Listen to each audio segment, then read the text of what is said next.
Hi guys, എല്ലാവർക്കും പുതിയൊരു വീഡിയോയിലേക്ക് സ്വാഗതം.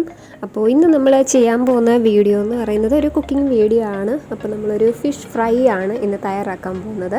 അപ്പോൾ ഇത് തിലാപ്പിയ മീൻ വെച്ചിട്ടാണ് നമ്മളിന്ന് ഫ്രൈ ഉണ്ടാക്കാനായിട്ട് പോകുന്നത്. അപ്പോൾ അതിൻ്റെ മസാലയും കാര്യങ്ങളും ഒക്കെ എങ്ങനെയാണ് നമ്മൾ തയ്യാറാക്കുന്നത് എല്ലാം നമുക്ക് കാണാം. അപ്പോൾ നമുക്ക് സമയം കളയേണ്ട നേരെ വീഡിയോയിലിട്ട് പോകാം.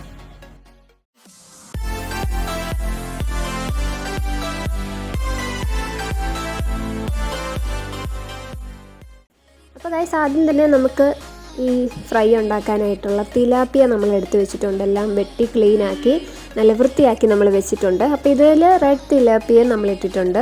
അപ്പോൾ നമ്മൾ ഇനി ഇതിൻ്റെ മസാല തയ്യാറാക്കാൻ പോവാണ്. അപ്പോൾ അതിന് വേണ്ടിയിട്ട് നമ്മൾ ഇഞ്ചി പേസ്റ്റും വെളുത്തുള്ളി പേസ്റ്റും കൂടെ നമ്മൾ ഇതിലേക്ക് ഇട്ടിട്ടുണ്ട്. ഇനി ഇതിലേക്ക് നമ്മൾ ആവശ്യത്തിന് മുളക് പൊടി ചേർത്ത് കൊടുത്തു. അതിൻ്റെ കൂടെ തന്നെ നമ്മളൊരു ഫ്ലേവറിന് വേണ്ടിയിട്ട് കുരുമുളക് കൂടെ ചേർത്തിട്ടുണ്ട്.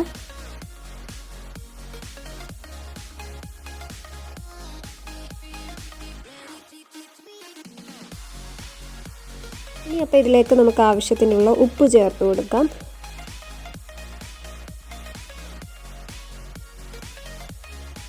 ഇതിൻ്റെ കൂടെ തന്നെ നമ്മൾ മഞ്ഞൾപ്പൊടിയാണ് ചേർത്ത് കൊടുക്കുന്നത്. അപ്പോൾ ഇത്രയും കൂടെ നമ്മളിനി മീനിൻ്റെ പുറത്ത് നല്ലോണം നമ്മൾ പിടിക്കാൻ വേണ്ടിയിട്ട് നല്ല രീതിയിൽ മിക്സ് ചെയ്ത് കൊടുക്കുവാണ്.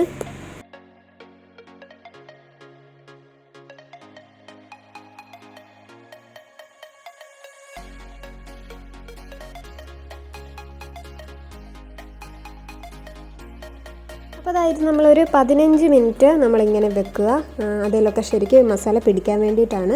അതിന് ശേഷം നമുക്കിനി ഇത് ഫ്രൈ ചെയ്തെടുക്കാം. അപ്പോൾ നമ്മൾ മസാലയൊക്കെ തേച്ച് വെച്ചിരുന്ന മീൻ നമ്മളിനി ഓരോന്നായിട്ട് വെച്ച് കൊടുക്കുകയാണ്. ഫ്രൈ ചെയ്തെടുക്കാനായിട്ട് പോവാണ്. അപ്പോൾ ഇത് നമ്മളധികം ഓയിലൊന്നും ഇല്ലാതെ ഫ്രൈ ചെയ്യുന്ന രീതിയിലാണ്, നമ്മൾ എയർ ഫ്രയറിൽ വെച്ചിട്ടാണ് നമ്മളിത് ഫ്രൈ ചെയ്തെടുക്കാൻ പോകുന്നത്.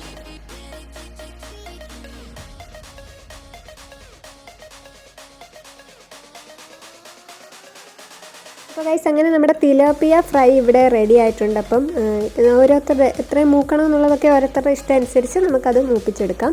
അപ്പം നമ്മൾ ഇത്രയും ഫ്രൈ ചെയ്യുന്നുള്ളൂ.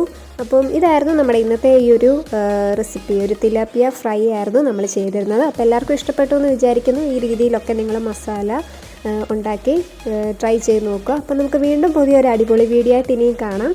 അപ്പോൾ അതുവരെയും ബൈ.